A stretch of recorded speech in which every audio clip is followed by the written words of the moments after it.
Hello.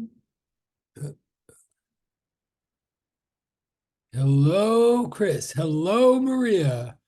Hello. Okay. Wait. All right. Hello, Cheska. Hello, Yavi. Excellent. Oh, and I'm looking at the chat. Okay. I'm looking at the chat. Good afternoon, Maria. Good afternoon, Jada. Good afternoon, Katie. Good afternoon, Stephanie. Good afternoon, Freddie. Good morning, Marilyn. Okay. Good afternoon, Harrison. Good afternoon, Yavi. Good afternoon, Brooke. Good afternoon, Paulina. And here comes Emily. Okay. Oh, and there is Paulina. And there is Michelle F. All right. Excellent. This is like amazing. And oh, that and Michelle Q. I mean, come on. Can we not give like extra points to Michelle Q for the spirit? Oh, good afternoon. No, that's all right. Good afternoon, Marilyn. I'm just being weird. I shouldn't point that out. And anyway, it's all relative, right? Or something. Good afternoon, Emily. How did Emily do that font? Okay, whatever. I will not be distracted. I will not be distracted. I will not be distracted. What a lovely orange that Emily avatar is manifesting. Okay. Hello, everybody. Let's get to it. Okay. So we totally did not have school Monday, and I totally did not realize that. I apologize. You were right. I was wrong. Hope that was all clear up. And my understand. And good afternoon, Cheska. All right. And good afternoon, Michelle Q. But stop me if I'm wrong. But what I believe now is that we again don't have class on Monday, but we do have class Wednesday. Is that right? And somewhere I'm sure, and I should know this by now. I mean, how long have I been doing this? But somewhere in there, something must be a Monday. Tell me, is that happening? There's yes, that's Paulina. Thank you, Paul. Is that next? When does that happen? The 22nd That's Maria. next week is a Monday schedule, but yeah, that's a Thursday. And then there's also on the 28th, which is a Wednesday, so it wouldn't even matter. It's also a Monday schedule. Okay, this is very helpful. Okay, so the 28th, I don't have to. Okay, right. But the 22nd, Thursday, the 22nd is Monday. Thank you. I'm not sure if I knew, I should know these things. Let me, thank you. Let me just make a quick note of that. Oh, maybe I did know that. No, I didn't. Okay, all right. Thank you. Hey. Oh, yeah, yeah. Okay, I'm gonna just make it. Oh, no, sorry. Because I don't want to do this again. I don't want to mess this up again. Thursday, the 22nd. Okay. Thank you. Hello. Oh, I did know that apparently. Okay. Or I knew it, but okay, great, thank you. Okay, that said, so what we're gonna do now, we're gonna go straight. So those of you who have done homework number two already, you're not behind, you're ahead. If you've done homework two at all, I mean, you're like technically on time, but you're like ahead, which means again, just to remind old and new people, if you've gotten if you ever get a bunch of points without any feedback, what that means is like starter points, just like you're giving me a draft, I'm giving you a draft of points. Like it means that's a huge amount of points just for the fact that I'm saying it's thorough, you're doing it right, you're on time, like thank you. And then what you're going to eventually get when I look at it more particularly is either you'll get feedback of what to correct to get the rest of the points, or you'll just get the rest of the points. Like, okay, it's a weird system, I know, but it's just a way of me keeping up with you, keeping up with me, blah, blah, blah, blah, blah. So anyway, what I'm saying is if you've done homework two at all, I mean, if you made any attempt to hand it in, then you've gotten a bunch of points. And if you didn't get all the points yet, you're either waiting for me to tell you what to do. Like if there's no feedback, that there's nothing you can do yet. Or unless you know, I mean, if you know you left out like three problems blank, like when you can do them, do them. But if you don't know what to do, then you just either wait for me to tell you, or if I don't, then I just give you the rest of the points. Okay. So, but those of you who haven't done homework too, you totally could still try. Like we're not even up to it yet, as you know. So you still have time to do it for sure. And because I missed because of the schedule, like there's nothing new assigned yet. Like next time we meet is a week from today. Next time we meet is a week from today. I'm not even pretending to say that homework three is due then, because we're not going to be up to it yet. So just catch up to wherever you are. Whether that means okay, you get it, I'm sure. So what we're gonna do now, I'm gonna go And if there's any other questions, let me know. But I think other than that, I think all the homeworks, like I think all your game turns and everything have come back and okay. What we're gonna do now, closed caption, right? Okay. Sorry. What we're gonna do now, these equations that are on the board right now, well, at least the first two, those are not review equations. I'm not saying that's where you've been. I'm saying that's where we're about to go. It's a spoiler alert or whatever. And let me be clear what we're about to do. Excuse me, we are still in homework 1B. Like we're still in the middle of going over homework 1B. As I warned you, homework 1B always takes a long time in this class. It is designed to like put on the table a lot of the concepts that we need for the rest of the semester. It's like a framing homework, okay? So it always takes a while to go over. Please don't be like upset by that. And what we do, and what I'm about to do now is like question four and five, problems 4 and 5 is what I gave you answers to last class. I believe you have, oh, sorry, hold on. Okay. Okay. I trust and hope that in your notes from last class, I went over like what would I pretty much would expect to see from your end on your homework on question 4 and 5 and gave the answers, and I gave the basic 5-step method for them. I mean, again, correct me if I'm wrong, but I believe that's what I did. However, there were concepts that I was using in question 4 and 5. Like I wrote out what I would expect you to do, but there were concepts, GDPs, step 3s that I used in 4 and 5 that I need to explain more, that we use for the rest of the semester, and I'm not assuming that they're 100% established or 100% clear, and there are nuances to them. So, and they all involve these first two equations on this board here, which I have not given you yet. So what's going to happen now in one moment, and again, obviously you can stop me at any time with questions, but I'll be clear about this. I am now, like when I turn the page,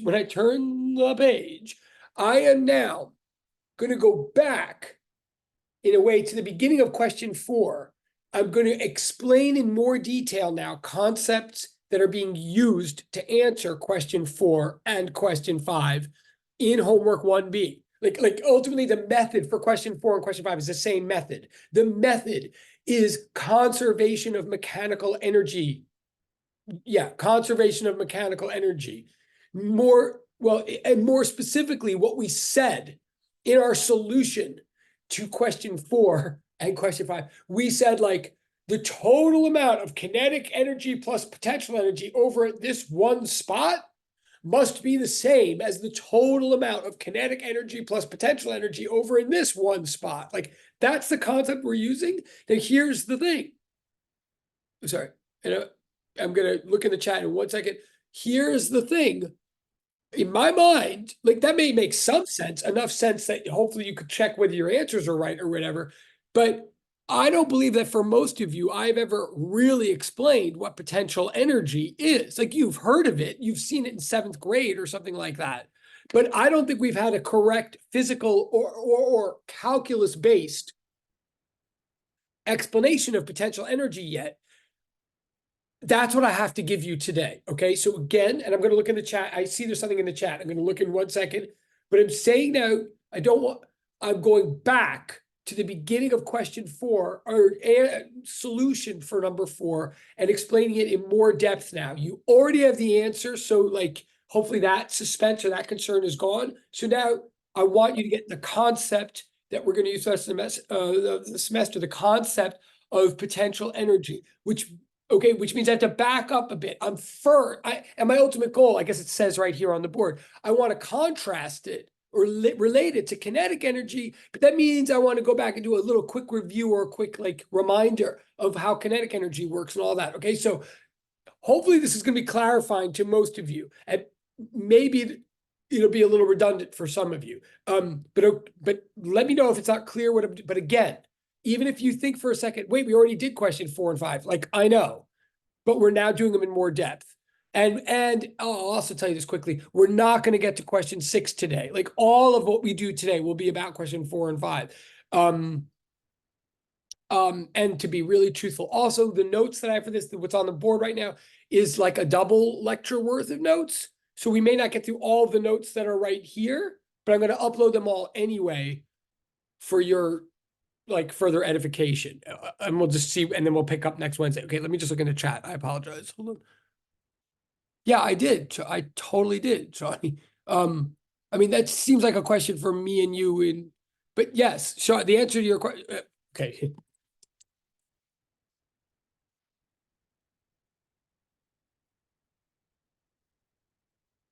Okay. I'm just being clear. Sorry. Okay. But yeah, that maybe that we could, and if that's not clear, if my answer in the chat is not clear, like I can develop more like right at, oh, okay.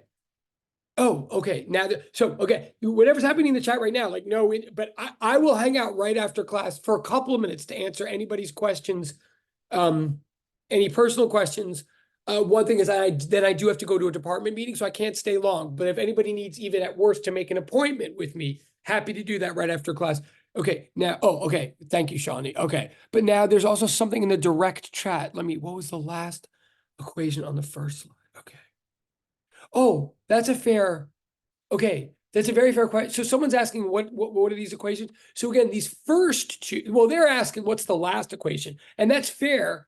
I mean, anything is fair, but that's particularly apt to ask because that last equation is the one that I think we did already, like, technically establish last week. I'm going to reestablish it today. But what it says, okay, so the last equation, what the last equation says on the slide is capital E sub x sub 1 equals capital E sub x sub 2. What does that mean?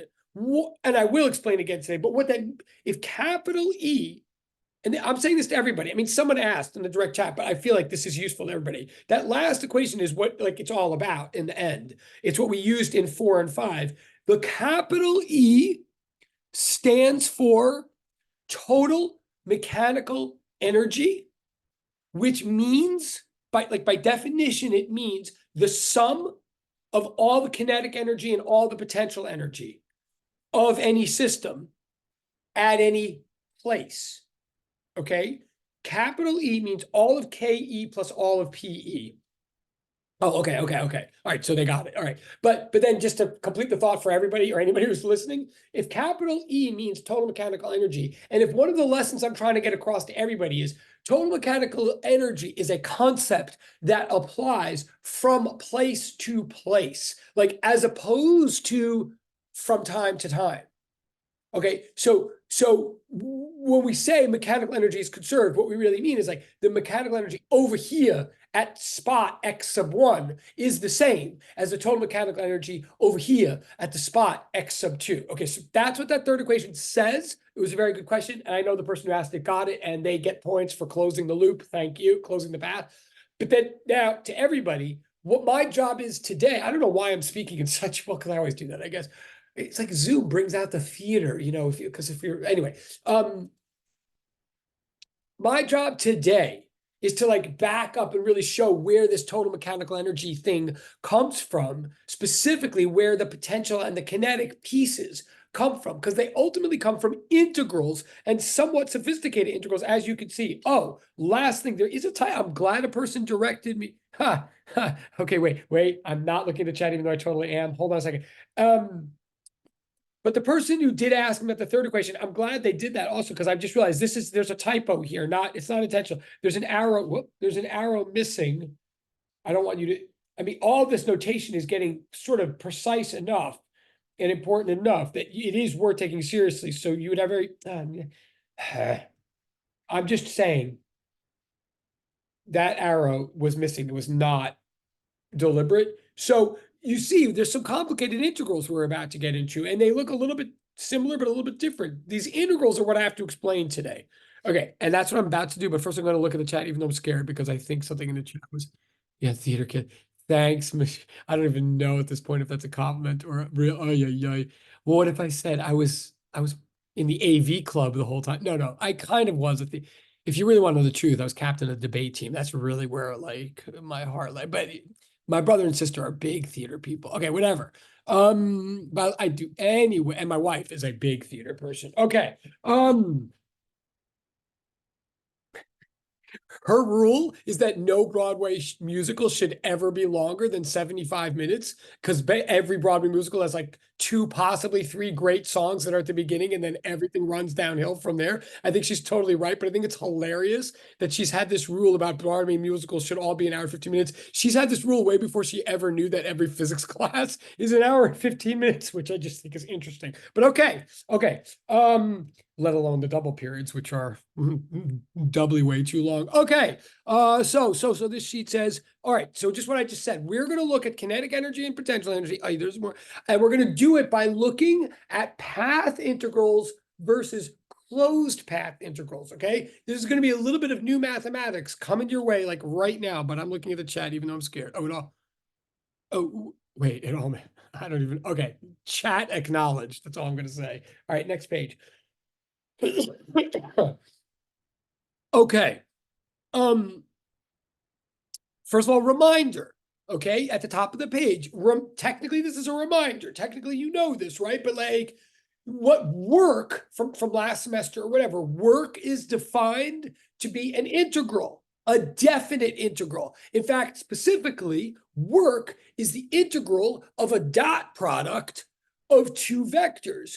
Work is the definite integral from here to there of the force acting with respect to displacement. Like, right? Like the independent variable, the variable of integration is dx. And we don't just mean any old x. It's not just a math thing now. We don't just mean like whatever's on the x-axis. I mean, we do mean whatever's on the x-axis, but specifically, we're talking physics now. So the x we mean right here really is x as in interval of space, right? Like as opposed to t, interval of time. I'm just emphasizing. So when we, oh, someone's here. Sorry. When we calculate work, what we are doing. Oh yeah, I know. That comes through. Okay, yes. When we acknowledged, I don't know what's gotten to me today. I feel like teaching physics. Sorry, I know it's like really rude on my part, but when we calculate work, I'm reminding you, we're doing an integral, and what that really means, I'm reminding you, is that we take an infinitesimal step forward in space along some path, right? We take a step, an infinitesimal step forward. That's called the dx. We take a step forward. We ask, when we take that step forward, we ask, how strong is the force acting in this step that we just took? Like for example, like we're looking at a situation where we're pulling a box across a floor, and we're like, say, even pulling at an angle. Right? And we watch as we pull the box across the floor. So we take the first infinitesimal step of this box journey. We ask, how strong is the force acting at that step? Right? Then more specifically, we take into account the fact that the force might be acting at an angle, right? And so the force is a vector, it has direction. The displacement, the step, is a vector, it has direction. We acknowledge the fact that those two things, those two directions might not be parallel to each other. So we specifically do this thing called a dot product, which I've to some extent explained to some of you last semester and to some extent not, and I will explain more. And it tries to drum into you when we get to homework 2, math methods, like it starts talking about this at the end, and it may still be very fuzzy to everybody, but I'll tell you right now, or I'm going to tell you on the next page, what I mean. Well, in fact, I will tell you. Hold on, let me just. No, yeah, you'll see in a few minutes, but no, I'll do it right now, just to be totally clear. When you see, hang on.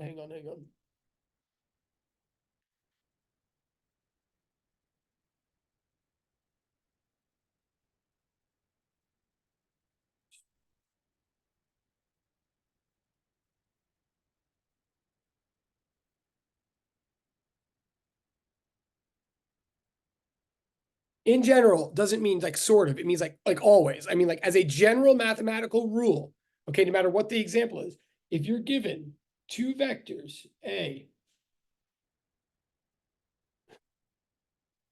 and B, two arbitrary vectors, different lengths, different directions, separated by an acute angle theta, right? If that's what you're given, then if you ever see the notation, vector A dotted with vector B, what that means in general, again, by in general, I mean always, right? It means you take the magnitude of A, you multiply by the magnitude of B. So you take the length of the first vector, you multiply by the length of the second vector, and then you multiply that product by the cosine of the angle between them. Okay, I'm asserting this right now. I feel like I said things related to this last semester, like right at the end, very quickly, but I don't know if I said it this formally. I'm saying it now. I'm saying it quickly, but formally. I'm saying in general, if you ever see that, if you ever see that notation, vector dot vector, it's a form of multiplication. It's called the scalar or dot product of two vectors. It's called the scalar product because it's a way of multiplying two vectors that actually produces a scalar result. It produces a number that does not have direction. This implies there's other ways to multiply vectors together. There are ways to multiply vectors where you get a vector. That's also like looked at the end, or defined and looked at the end of homework 2. What I'm saying right now is that in general, if you dot two vectors together, what you're doing is you're multiplying vectors in a way that yields a non-vector answer. So what you're really doing is you're looking at the extent to which they agree in their direction. When you dot two vectors, you are looking at, well, you are measuring the extent to which the two vectors could be treated as two parallel vectors, or in other words, the extent to which the two vectors could be just treated as two numbers on a number line, right? When you do this kind of multiplication of two vectors, you're asking, how much does direction not get in the way of their relationship? How much are they already agreeing on direction? The more they already agree on direction, the more it makes sense to get a non-directional answer, the bigger your answer will be. In other words, okay, so this is not like a digression. Like this is part, what I'm saying is this, hold on.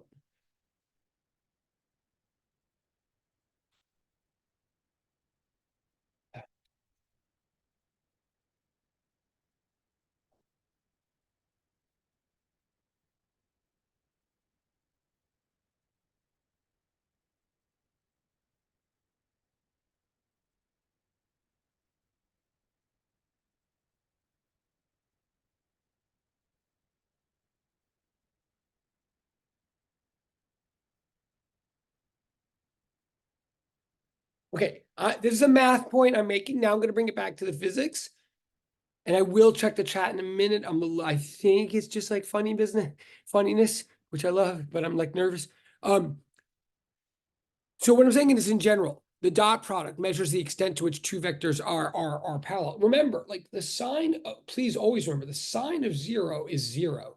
The cosine of 0 is 1, right? So when we multiply two vector lengths by the cosine of the angle between them, that's a way, like cosine gets smaller and smaller as an angle grows larger and larger from 0 to 90 degrees, right? So what this is saying is if two vectors are totally parallel, you would multiply the length of one times the length of the other, and then times the cosine of 0, which is 1, so you would get their full product. If two vectors were totally perpendicular, no matter how long they were, you'd multiply one by the other, but then you'd multiply by the cosine of 90, which is 0, so you get 0. Now, why would we ever do this? So, like, what is this all about? What does that do with physics? Well, if you bring it back to the definition of work. Sorry. No, I'm going to put that in the right. Okay, so I'm putting this.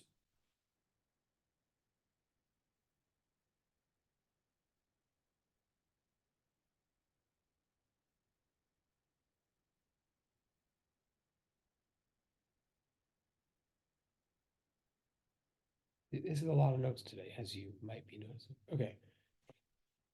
If you go back to the definition of work, what I'm saying is work, and I think again, this will be somewhat familiar from last semester, work is an integral of a dot product. It says you take a step, an infinitesimal step along the path, you ask how much the force is acting, and then you multiply the force by the length of your step, but you do a dot product. So you multiply the force by your step by the cosine of the angle between them, which in effect ends up meaning that you actually only multiply by the component of the force that is parallel to your step, right? Again, we did this fast, we did this the last semester, or some of us, I'm saying f dot dx is really equivalent to f dx times cosine of theta between them, or put another way, since multiplication is commutative, it's like saying f cosine theta times dx. You're not multiplying by the whole entire magnitude of f, you're multiplying by whatever component of f is parallel to the dx. Right, so if you're pulling a box at an angle and you're pulling the box horizontally along the floor, like you're pulling it at an angle, but it's moving horizontally along the floor, only the horizontal component of your pull is contributing to the motion of the box. So the dot product of the two vectors inside the integral says you just multiply one parallel component by the other, right? So you take this step, you multiply the component of force, now you have a product, you have a number in your head of like newtons times meters, i.e. joules. You put that number in your bag, and then you take the next step and you do the thing again. You take the next step, you say, okay, I just stepped another like infinitesimal millimeter, and the force now is this bigger force or this other number. I multiply those two numbers together, I get a new number of joules. I throw that in my bag. What do I mean by my bag? I mean my brain. Right? I'm like accumulating these numbers, I'm adding them up in my brain. Then I take another step, I do it again, and I just keep adding up all of these products until I step my way all the way to the end of the line, all the way from x1 to x2, right? That is what an integral is. Like partly I'm like yelling right now, and like in theory, I'm just reminding you the definition of work, where at the same time, I'm reminding you what it really means to do an integral. An integral is a continuous sum of product.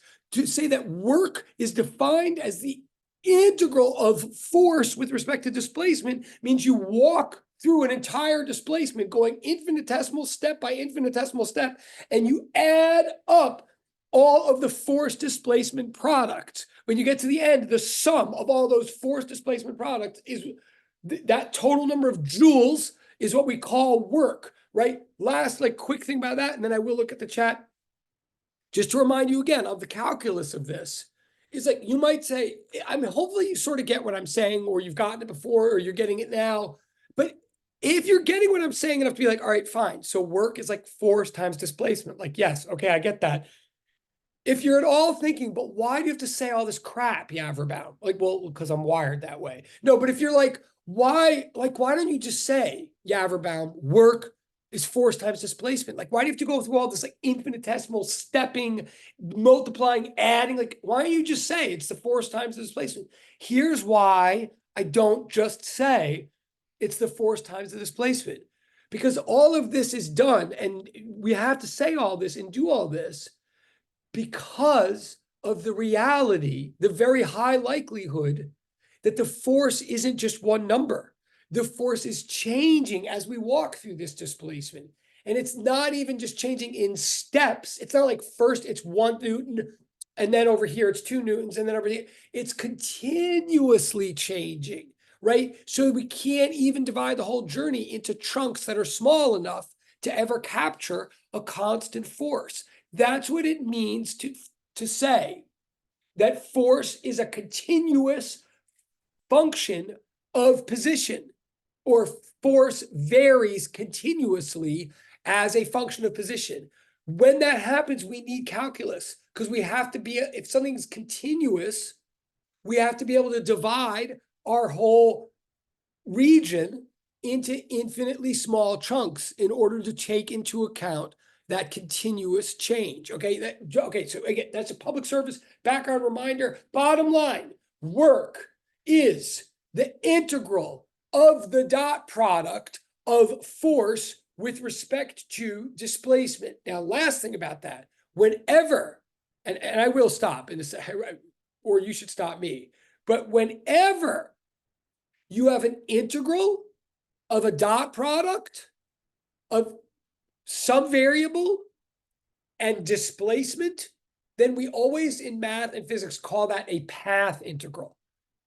Path integral means we're literally integrating along a path of space, like as opposed to a region of time or some other or something else, right? If the independent variable is one dimension of space and you're dot producting, and again, dot product means doing the scalar product of two vectors, like the whole cosine thing that I just explained a second ago. If you're doing the dot product of some variable with respect to space, we call that a path integral. So work is the path integral of force. Okay, that was a long way of saying that, but like I want you to have that vocabulary or that understanding from here on in. Work is the path integral of force. Now, what I'm gonna just check the chat. I think it's just jokes, and not just jokes. Oh, okay, fine. Okay, sorry. There's a direction. Hold on one sec.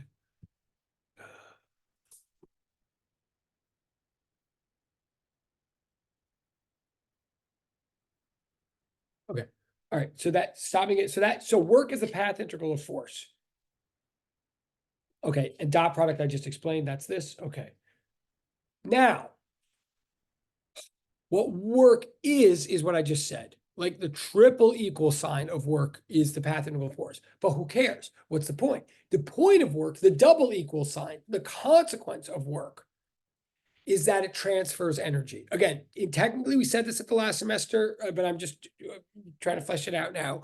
Like if you, and if you ever want to see this on private or in a private chat or in chat, like I could show you just from doing algebra, just from applying algebra to F net equals MA, to the definition that work is force times displacement and net force is mass times acceleration. If you just like do the algebra, what you find is that if you add up all of the forces doing work on a system, if you do the net work on a system, you find that system will change its 1/2 mv squared from some old value to some new value.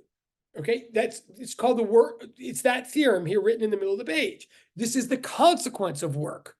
The other page was the definition of work. Now this, when we first discovered this, when physicists first discovered this, when we first did the algebra and do this, it's not like we already had ever cared about 1/2 mv squared before. This algebra, this recognition makes us for the first time start caring about 1/2 mv squared. Like I wouldn't come up with 1/2 mv squared. It's not like it's logical that would be important, but it's just algebraically true that if you take a system, you take this box that I'm pushing along the floor, right? You take the box at some moment, like at the beginning of while I'm pushing it, you measure the mass of the box. You measure the speed of the box, the instantaneous speed of the box. You square the speed of the box.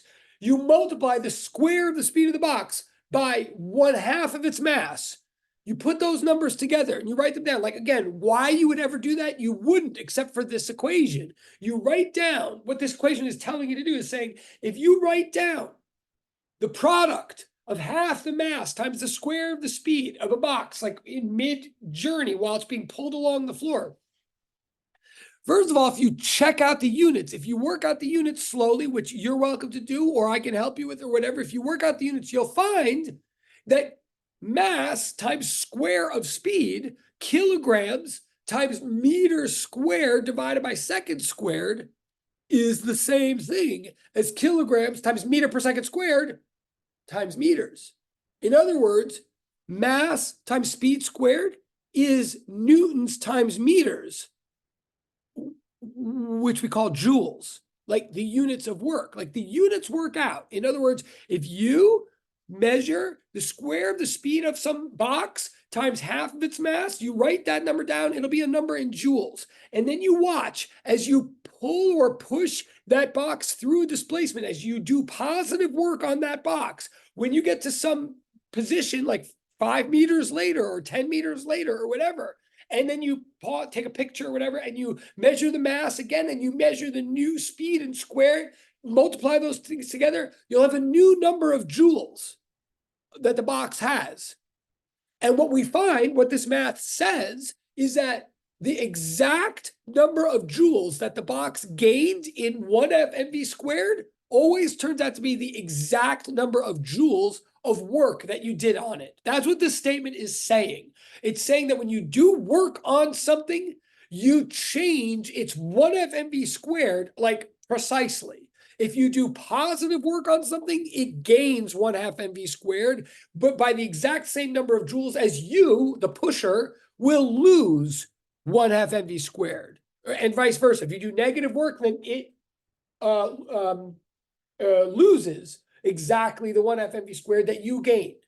Okay, so therefore, from now on, we track this quantity 1/2 mv squared. I'm not saying that you're supposed to already, I mean, I know you've seen it before, but I'm saying this is why we ever care about it, because it is the precise combination of measurements that seems to be precisely affected or changed when we do the act of work. So from now on, we give that quantity a name. Like we could have just called it the half mass square speed. Like, I mean, like we could, like that's all it is. But it's like so important and so worth tracking. It's so helpful to predictions that we give it a name and we call it kinetic energy. Okay. So from now on, 1F mv squared is kinetic energy. Again, I know you've seen this, but I'm just trying to explain like where all this is coming from. Okay. So from now on, 1F mv squared we call kinetic energy. And what we're saying is from now on, like we said at the end of last semester, what we're saying from now on is kinetic energy is the commodity. Work is the transaction. When you do work, what you do is transfer energy. Like if I do positive work on you, I give you a lump of energy. Your energy goes up, mine goes down, all by exactly the same number of joules. So work is the transfer of energy. And then we could say, well, what's energy? Energy is the ability to do work. And if that sounds like a circle to you, then you are paying attention. It does sound like a circle. It is a circle, but it's not meaningless. It's just exactly as meaningful as the circle of money, right? What is money? Money is the ability to perform a transaction. What is a transaction? A transfer of money. Why do I want $5? So that I have the power to spend $5, right? Now, why is that meaningful? Why is that not like the stupidest thing ever? Because if I have $5 in my pocket, because money comes in different forms, or things of value come in different forms, just like energy ultimately comes in different forms. Sometimes I want $5. I work so I can have $5, and I do see something in the chat. I'll look in the chat in a second because it might almost even be serious. If I have $5 in my pocket, the reason I'm happy about that is I could hand the $5 to the salesman at the store and get a pack of Pokemon cards. Now I have a pack of Pokemon cards in my pocket. Now, in principle, if a pack of Pokemon cards is worth $5, in some way, nothing happened. I had something that was worth $5. I still have something that's worth $5, but it's two different forms. And sometimes I want the cat. You get my point. It's the same thing with energy.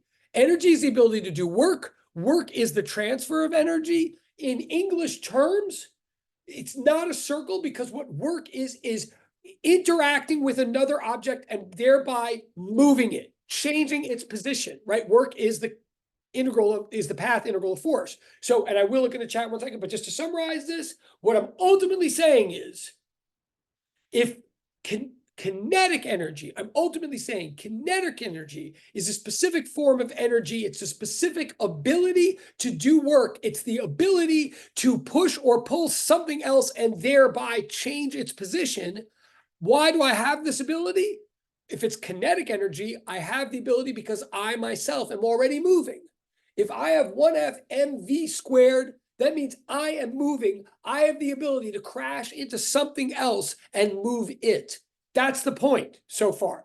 Okay, kinetic energy is the ability to do work by virtue of motion. Work is the transfer of energy. Okay, let me just, okay, I'm gonna look in the chat. I think there's something in the chat. Hold on. Uh, Yeah, I mean, it is a construct. It's a, no, I mean, Katie's right. Like, did you like, I mean, it is a construct.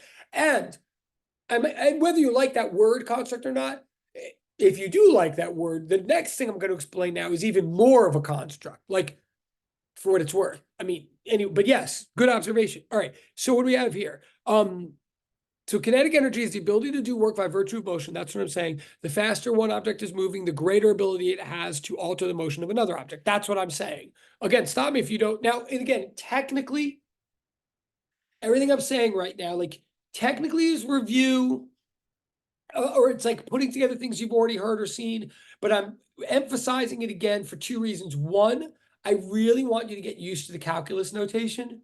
Again, we're operating on the belief that you've all seen calculus, but that we're not all 100% comfortable with it. So again, I'm just trying to remind you, work is the most vivid, I think, the most vivid, clear sort of example or demonstration of what it means to do an integral. Work is the path integral of force. That means you take a long walk, infinitesimal step by step, and each step you ask what the force is doing, you multiply the force by the size of your step, and you add up all of those force step products, all of those Newton times meter products, you add them all together, and that's the total amount of work that you did. Okay, work is the path integral of force, and it is an integral because you're going infinitesimal step by step, and you need to do that because we're acknowledging the fact that force is changing at every infinitesimal step you take, or at least we're acknowledging that that is possible. Okay, wait, there's something else in the chat. Hold on a second. Sorry.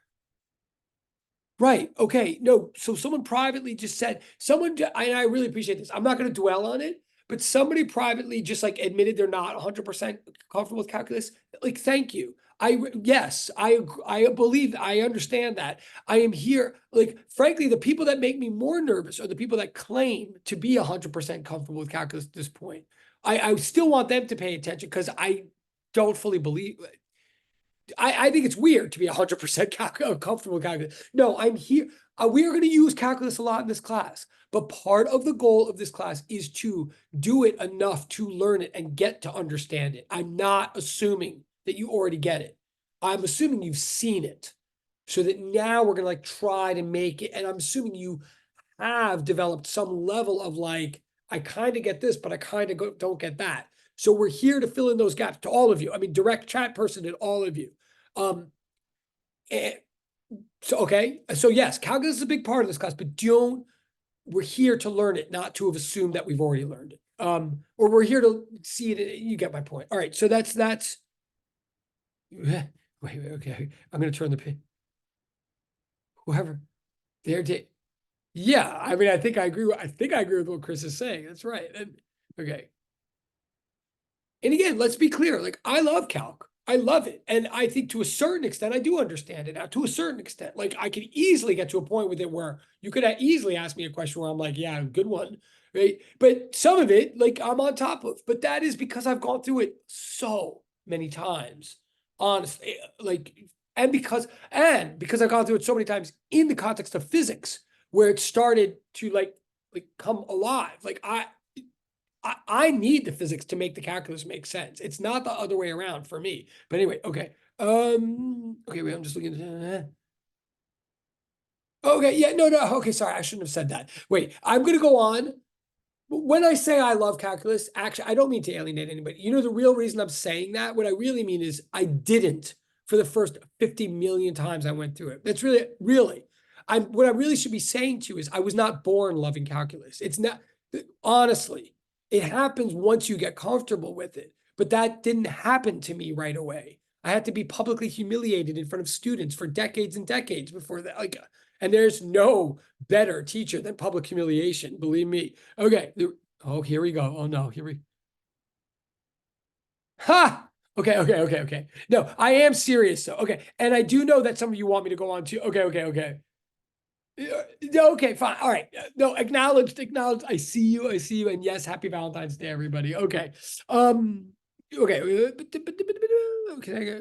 Okay, so here we go. So kinetic energy is not the only form of energy. Okay, it's a form. So what we have now, energy in general means ability to do work. That's a takeaway for right now. Energy, ability to do work, which means ability to interact with something else and change its position. Like literally, that's what it means. Like work is you exert a force on something else and you displace it. So to do work is to interact with another system and change its position. So the ability to do that is what we mean by energy. The one way we could possibly have that ability as of right now is if you are already moving, right? That's like literally what we're saying. If you're already moving, you can knock into something else and move it. So that's called kinetic energy. But my point is that's not the only way you would have, that's the most straightforward way you could possibly have the ability to do work, but it's not the only way. So another way is called potential energy. And that's what I have to develop in the next half hour is what the heck is potential energy. And of course, I know you like sort of know, like I know you've seen it before, but I really have to develop it now in a rigorous mathematical way. Like literally, what do we mean by potential energy? So that means I have to back up and say, like, you notice this is not a digression. This is like the point. In order to understand what potential energy is, the first thing you have to understand is it doesn't always apply. Not everything can store energy as potential. Potential energy only applies to certain forces known as conservative forces. Okay, and it doesn't apply to whereas kinetic energy applies to anything. Anything that's moving can have kinetic energy. End of story. Potential energy only applies to things that we call conservative forces. Now, I know I mentioned last week the list. Here's the list. Again, I may be written in a slightly different form. A list, just so you know, of forces that are called conservative include the gravitational, which we use all the time, the elastic, i.e. spring force, which we're studying now, the electrostatic force, which forms a big part of this course, but later. Those are the classic conservative forces, okay? Any other force you've ever heard of so far in physics, like tension, friction, the normal force, they're all legitimate forces, but they're not conservative. Okay, now this, I think I told you last time. What I didn't tell you is like what's the deal with these lists? Like why did some things make it to one list and not the other? And who cares? Okay. And again, you can tell me to back up at any time if you want to. Just, I think you already had that list from last time. So first of all, just note loosely, informally, if you're just trying to get your head around this, notice that the forces that we call conservative, excuse me, the forces that we call conservative tend to be, they are forces that are associated with some kind of equilibrium position or equilibrium orientation or preferred configuration, all synonyms. Like if the system seems to be more stable one way than another, more specifically, if there's some way you could set up the system that if you set it up that way and held it still, it wouldn't move, whereas every other way it would move, that's called an equilibrium orientation. And if you notice, gravity totally is like that. Like things are always pulled toward the ground. And if they're not on the ground and you let them go, they move. But if they're on the ground and you let them go, they stay there, right? And same thing with masses on springs. If you put the mass in the middle at x equals 0 and you let it go, it just sits there. But if you put it anywhere else, it starts like trying to get to the equilibrium, right? And same thing with electrostatics, which you know from chemistry and we'll get to in more detail. Protons want to be closer to electrons and they want to be far away from other protons, right? So all those forces, conservative forces, tend to be associated with equilibrium positions. That is still not a formal or mathematical definition, but it's an observation just to like help you picture what's going on. But now let's get to the formality. Here comes the formality. The math. First of all, from here on in, if I ever put F with a C, then I mean a conservative force, because I'm about to define what I mean by FC. So from now on, I'm about to define a conservative force. So I'm going to use FC to mean conservative force. Okay. Now, I'm going to define I'm going to define a piece of mathematical notation. Let me slow down for a second. I need to make this very clear. I'm about to define something in mathematics. Like notice the word let and notice the triple equal sign. This is a piece of calculus that I am not assuming you've already seen. I'm not referring to an old piece of knowledge. I'm introducing a new piece of knowledge here. Okay. You can totally handle it. Like it'll help you understand calculus better. So be with me. Don't be like, wait, what? I don't remember this. Like, what's he talking? What? I didn't take this pre-right. No, like, right. I'm telling you that there's this thing in math that we use in physics. There's a type of integral that has a circle on it, as you see I've written right there. It's called a closed integral. Now, let me explain it. It's, first of all, a closed integral is a definite integral. I think you'll remember through calculus, there's two basic kinds. You've studied definite integrals and indefinite integrals, right? The indefinite integrals are the ones that always produce like a plus C answer, right? And the definite integrals actually in the end produce like a number as an answer, right? The basis behind that, I'm looking at the time. All right, the basis, these are reminded, this is a kind of example. What I'm about to say right now is not on the piece of paper. It would be highly suggested that you'd write this down and maybe even screenshot it as notes for extra points. Like, here's the thing. In terms of definite versus indefinite, just to remind you or help you, a function is a box for which number comes in, number comes out, right? A function is a box, a rule, or a mapping where you put a number in as an input and you get a different number out as output, right? That's what a function is. Like, we all know that. So function is number in, number out. An operation is function in, function out. Let me just say that again. Like, this is a piece of like vocabulary that just might help clarify. So you might not have realized this before. I mean, I didn't until I did. Function is number in, number out. Operation is function in, function out. What are some examples of operations? Differentiate, integrate. I just want to clarify before I go any further, because I think it's helpful. When you take the derivative of something, or when you integrate something, you may or may not have noticed, but you don't differentiate a number ever, and you don't integrate a number ever. You differentiate a function. Like, you have like y equals 3x squared. What's the derivative with respect to x? Oh, it's 6x, right? Or you have y equals 3x squared. What's the integral of 3x squared dx? Oh, it's like x to the third, like, or whatever, right? Like, or plus c or whatever, right? What I'm saying is, when you do integration or differentiation, you do it on a function, and then what you get out is a function. You don't get a number out. You don't get a number out. You get a function. If you want a number as your answer, if you think about it, then what you have to do is evaluate, right? So like indefinite integrals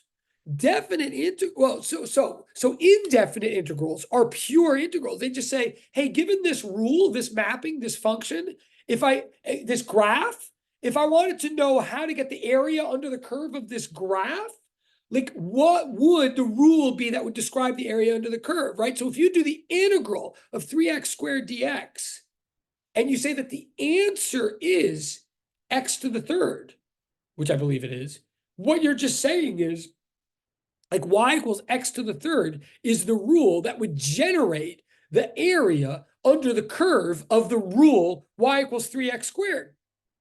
And then plus c. Like, if it's an indefinite integral, you just get this rule, and that's it. Because integration is an operation that is performed on functions, and what it spits out are functions. That's it.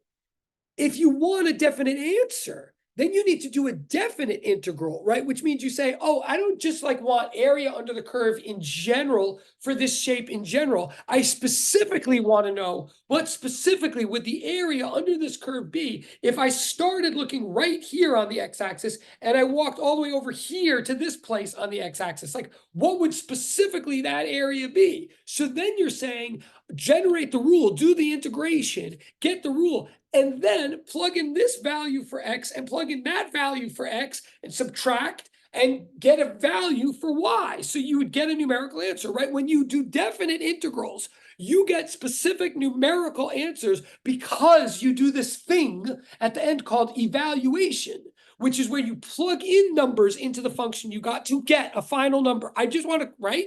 So, okay. So definite integrals get actual numbers. Definite integrals get actual numbers because we evaluate the function on the final step now. Whereas indefinite integrals do not. So there's definite integrals versus indefinite integrals. An integral with a circle on it is a kind of definite integral. It is a kind of definite integral. It gets a numerical answer, but it's a special kind of numerical integral where it's closed, meaning it goes from a boundary. It does go from like x equals 1 or x equals 2 or whatever, but it goes all the way somewhere and then comes back to x equals 1 again. Just like the circle implies. A closed integral is a definite integral that goes from a boundary to the original boundary. Wait, I want to, yeah, like I'm skipping pages for a second to show, like the true definition of a definite integral, like right up here, well, yeah, like this, excuse me, the true definition of a closed path integral then, the closed path integral of force with respect to displacement, right, would be the integral of would be the definite integral of force with respect to displacement from x equals 1 to x equals 2 plus the integral of x2 back to x1. Did I just say that right?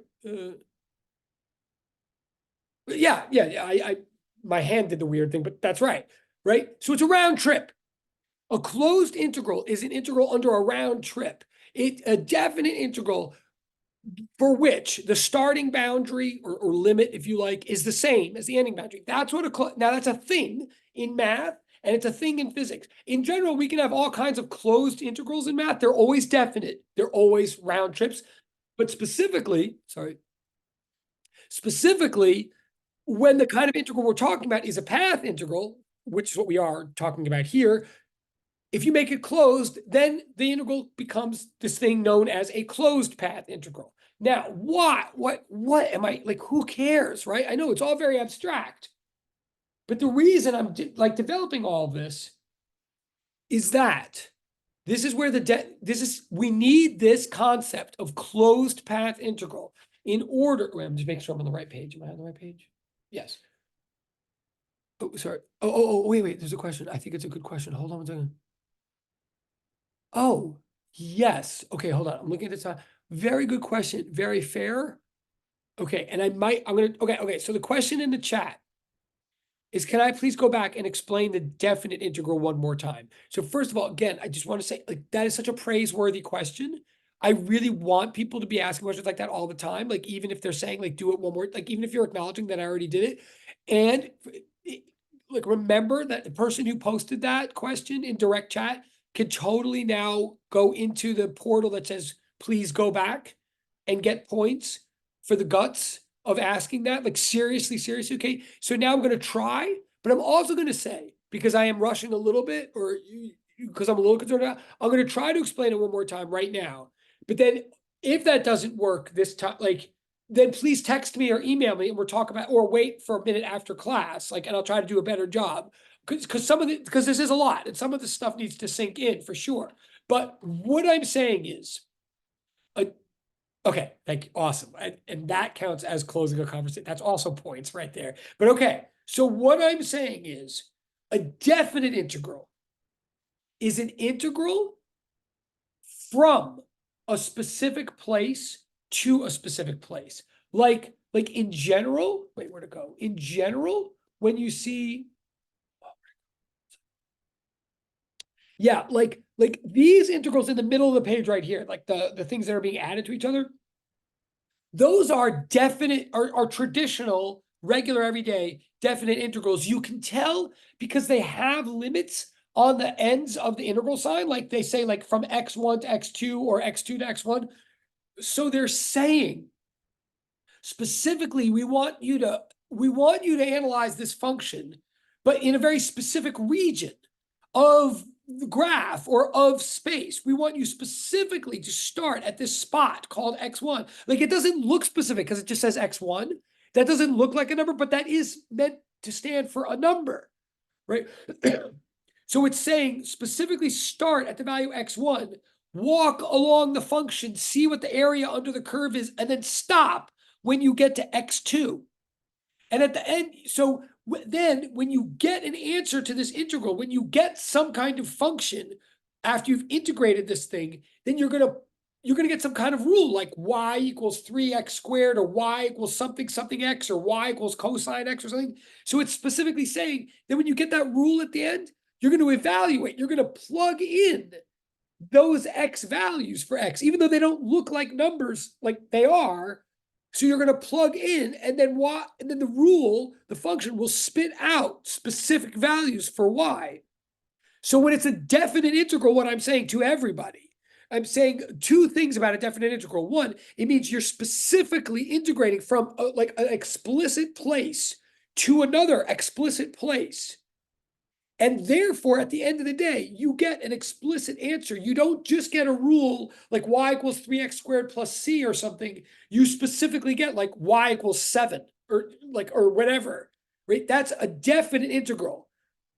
Indefinite integrals don't have those boundaries on the integral sign. They just say like integrate. And so then you just get this answer at the end that's just like a function, and you have to add this thing called plus c. Now, I'm not pretending that I've explained that. I'm just sort of like assuming you sort of have seen that math, and I would be happy to explain it more later. But I'm just saying, when you don't have a definite integral, when you don't have limits on the integration, you get a rule, you get your answer at the end is just some function that even has like some letter at the end that you don't even know what it stands, like plus c at the end. And then the function just sits there. Like you have nothing to plug into it or nothing to apply it to, because it's just in general, it's just saying this is the function that you get when you integrate that other function. So bottom line, definite integrals are over a specific space, a specific interval, and definite integrals produce a specific number. Whereas indefinite integrals are not specified and they don't produce numbers. They just produce functions. I hope maybe that makes a little sense. I mean, okay, hopefully that, maybe let me know, maybe that makes some, or you'll tell me after class or whatever, but okay. But now what I'm saying to everybody is, oh, cool, that's honest. Okay, cool, that's fair. All right, I'll take it, it's all a work in progress. And for everybody too, like, well, no, okay, I will get you, good. And nothing, what I'm always trying to say to everybody here, guys, everybody, especially when it comes to calculus, I'm saying a lot of crap and I get like all animated to like try to get it across to you, but I get animated because I know it doesn't really work like this. Anything I'm saying is just to like try to help you sort of know how to think about it when you go home and try to solve problems. None of what I say is actually going to solve anything for anybody. It's just like trying to jog you in the right way so that eventually you'll have the right things to think about and it'll eventually click for you. It never clicked for me when someone was talking. It's just that they were telling me how to try to click it for myself later. Don't be fooled by this whole idea that you're supposed to learn in class. You're just learning what it is that you're supposed to learn. I mean, you know what I'm, anyway. Okay, so my takeaway to everybody, and I will look in the chat in a second. I think that was probably fine. But just to everybody, definite integrals versus indefinite integrals, like that's a thing. Okay. Now what I'm saying is there's like a third category that you may have never heard of before, called a closed integral. And that's a real thing in math and physics. Specifically in physics, there's a thing called a closed path integral. We care about them now. Closed path integrals are definite. They're specific. They get definite numbers, but they're bizarre because they start at a place and they end at that same place. They are round trip integrals. So now we're going to look at why we care. Like right now, but I'm looking at the chat. Oh, okay. I did see the chat. Okay. Wait, sorry. So back to, and again, all of these notes will be uploaded, of course, more than, I mean, like, there's like 40 pages or something to upload. So whatever. Okay. So the definition that I want to establish right here is, from here on in, a force is known as conservative if and only if, like IFF means if and only if, a force is known as conservative if and only if the closed path integral of it, in other words, the closed integral of it with respect to space, is necessarily always equal to 0. okay? If the closed path integral of a certain force is always zero, then that force is known as conservative. Now, of course, I'm going to explain that in a minute. But first, let me say, this is a meaningful definition. I mean, it may not even sound meaningful, but if it's meaningful, it means like some forces, when you do the closed path integral, you don't get zero. Those forces are called non-conservative. Like it's not a guarantee, like, so it's not just like a math thing that whenever you do a closed path integral, you get zero. No, sometimes you do, sometimes you don't. But if you get zero for the closed path integral of a certain force, then we call that force conservative. Now that's a very mathematical thing to say. What the heck does it mean physically?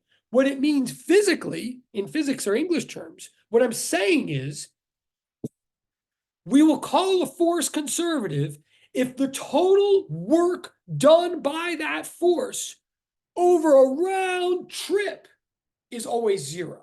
This is what I'm saying. Now, again, still that when I say it, you might even think, oh, well, yeah, but wouldn't it always? Like, I don't know what you think, but I'm saying if there's a certain force that when it acts over a round trip, if whatever it does on the way out is the negative necessarily of what it does on the way in, if all of its work, all the joules that it adds in one direction are exactly the same as all the joules that it takes away in the other direction, then we call it conservative. And if not, then not. And this implies, right? And I feel like there's something very substantive in the chat. Wait. Boom. Katie, yes. What'd she say? Can I say word? No, I can't because I sound very inappropriate when I do. But yes, word, like, yes. What Katie say? Like, and again, and this is the funniest thing. No, she's totally right. I'm not even going to joke, but I am going to joke because the funny thing in physics is you ever know, you get something in like physics is always like absurd, and then you get it and you're like, oh, obvious, duh. Like the minute you get something in physics, it almost seems stupid. It seems it's not, and Katie's not. But like, right, what she just realized is that conservative forces are called conservative because they conserve, because they keep the same amount of, they don't do any work, net work over a closed trip. So they end up, since if work is the transfer of energy, a conservative force is one that in the end of a round trip doesn't transfer any energy. It conserves the amount. It doesn't give any extra. It doesn't take any away. It's it's like once you get, it's like, well, duh, are we even saying anything? But we are saying something because not all forces do this. But Katie's totally right. I'm just gonna, and I know we have 8 minutes. I'm gonna just look at it. I'm gonna give you an example, like sort of quickly, of what I mean. Why it's wait. Ooh. Okay, now I need to open a portal for this. Okay. The second thing Katie just said in the chat, just a moment of respect. The second thing Katie just said in the chat is also totally true. And it's totally meaningful because that one is not obvious. I mean, neither of them is obvious. But that second one is like kind of deep. Like, I don't want to dwell or embarrass anybody in any direction. But no, she's totally right about that second one. And if that clicked in for her, and if that's clicking in for anybody else, then something is clicking in that is not obvious and is meaningful. It's like way to go. Yeah, moment of respect, right? No, for real. And for any of you who was thinking, I was thinking that, like, respect to you. And by the way, again, first of all, it's not a competition. And second of all, if anybody ever just like wrote in the chat, like into a port or something like literally, I was thinking that thing, but I didn't have the guts to say it. Of course, I would believe you because who would be crazy enough to like every day lie about that? Like that's so like, no, respect to you if you were thinking that now. Yeah. Yes. She's cooking. She's oh my God. Okay. I get it. Okay. Wow. Hilarious. Okay. But I do want to, so here, let me quickly show you what she means or what we mean. Like why? And again, all of this, yes. Oh, Alan, way to go. You see, yeah, multiplayer co-op right there for Alan and all those people, but particular shout out to Alan because he's Alan. Okay. Whatever. What does she mean? What does this mean? Now, again, all of these things in physics, like honestly, every single time we say something in physics, once we get it, it sort of does seem like, oh, well, duh, is that all we're saying? Like, and it should feel that way because physics is meant to make sense. It's meant to tell us things. It's what's meant to use truths that we all agree with. Otherwise, like we wouldn't believe it. It's meant to make sense. It's just that each time physics like looks at something in a new way and then goes, oh, and then has us go, oh, I kind of knew that all along. I just never like realized that was important. Like each one, like in other words, what I want to quickly show you now, this conservative thing, if you're getting what people are saying, then it almost seems like, well, duh, like then everything would be that way. But the reason it's meaningful is that not everything is that way. Quickly, what I'm saying, okay, here we go. Yeah, no, okay. And again, I don't want to get bogged down. Like Michelle F is right. And I'm so simply, why I do this for a living? I totally know it feels that way. And it felt that way to me too. Just quick aside, it's not physics that's playing hide and seek. It's Mother Nature that's playing hide and seek.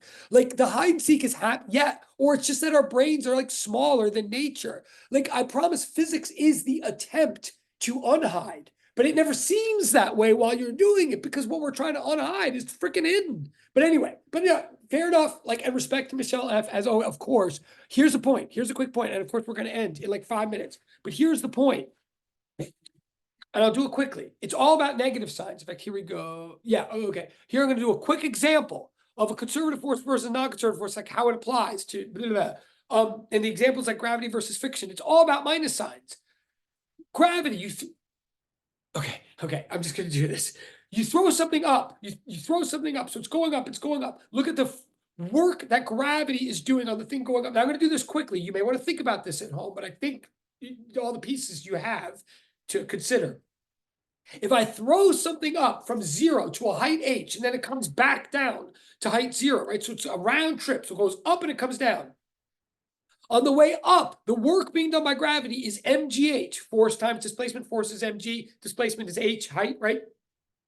So on the way up, the magnitude of the work is mgh, but on the way up, the thing is displacing up, the force is down. Like gravity's pulling down, it's going up. So if you, whatever you call anything, you got a plus sign minus a minus, times a minus sign. So on the way up, the work is negative mgh. Like no matter how you're defining your axes, right?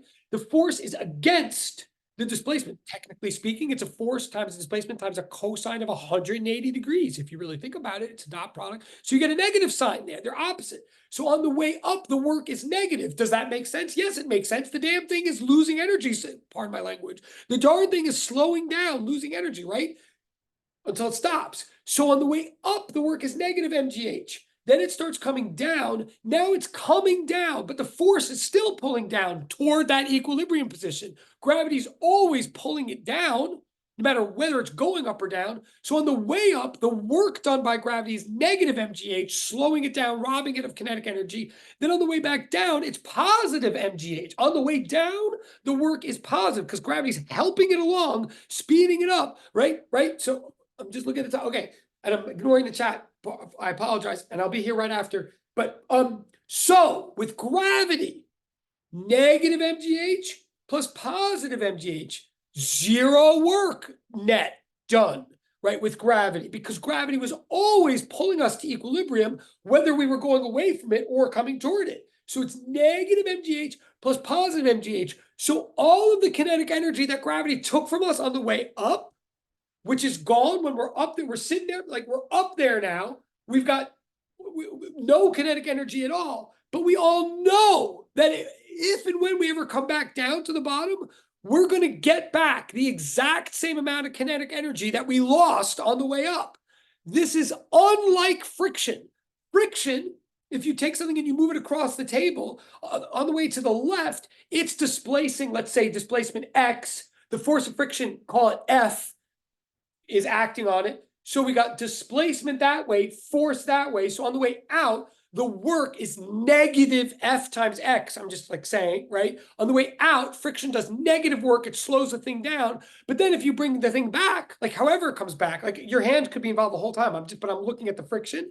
On the way out, the friction is doing negative work. But on the way back, friction's still doing negative work because now friction flips direction to oppose the motion, right? Unlike gravity. Gravity's always pulling you toward equilibrium, Katie's point. Friction is not always pulling you toward anything. It's just opposing your motion. So friction's always doing negative work. So if you make a round trip under friction, work done by friction is like -2 times Fx. It does a ton of negative work and robs you of all this kinetic energy that you never expect to get back from friction, right? So gravity is conservative. Friction is not, in specifically that sense, that gravity does nothing over a round trip. What that means, I know I have like 1 minute. What that means is that we can save ourselves a huge amount of computation and time and, okay, all of that is just what I just explained. We can save ourselves a lot of hassle and computation by saying from now on, anytime anything goes out, does any kind of trip under the presence of a conservative force, we can just consider that trip the outbound journey of a round trip, right? And we're just about done, I swear. So from now on, when anything moves away from equilibrium, even when it stops and seems to have no energy, we can just say whatever amount of work we did to get it out there, whatever kinetic energy we were giving it to get it out there, even if it stopped now, we know is exactly the same amount of kinetic energy that it's going to get back on the way back. So we say that the object is storing that energy in the form of potential. We're talking about a construct. This is a construct. We're just saying this to save ourselves a lot of hassle. And I totally know that we're about to end, but just bottom line that from here on in, what is potential energy? Potential energy is the work that a conservative force would do to restore a system to equilibrium. It's the work, the path integral from some arbitrary spot x naught to the original equilibrium spot x zero. So that's what potential energy is, the work that a conservative force would do to bring you back to equilibrium. It only applies to conservative forces. But therefore, last sentence, and I'm done. Therefore, if you believe in this construct, and it is just a construct, it's just a memory. We're just saying the energy is being stored in our minds because we know what's going to happen. And we don't want to do 5 kinetic energy calculations. So we just say the whole thing is stored in a box called potential energy. So therefore, from now on, we say, if the only forces doing work on an object are conservative, then all of its kinetic plus all of its potential is all that it will ever have. Whenever it seems to be losing kinetic, it's gaining potential. And whenever it's gaining kinetic, it's losing potential. The sum by this way of thinking must always be a constant. That's the point. Now there's more in the notes I'll upload, but that's all I'm saying today. That's the concept of total mechanical energy conservation. It's all about forces that do no work over closed paths. Okay, you've been very, very patient. I'm done. You can go, but I will stay if there are any questions or like for a minute or two, or making any appointments or whatever. But thank you. Yes, have a great one, everybody. And I'm sorry I missed the chat. I will look right now and I'll turn off the recording.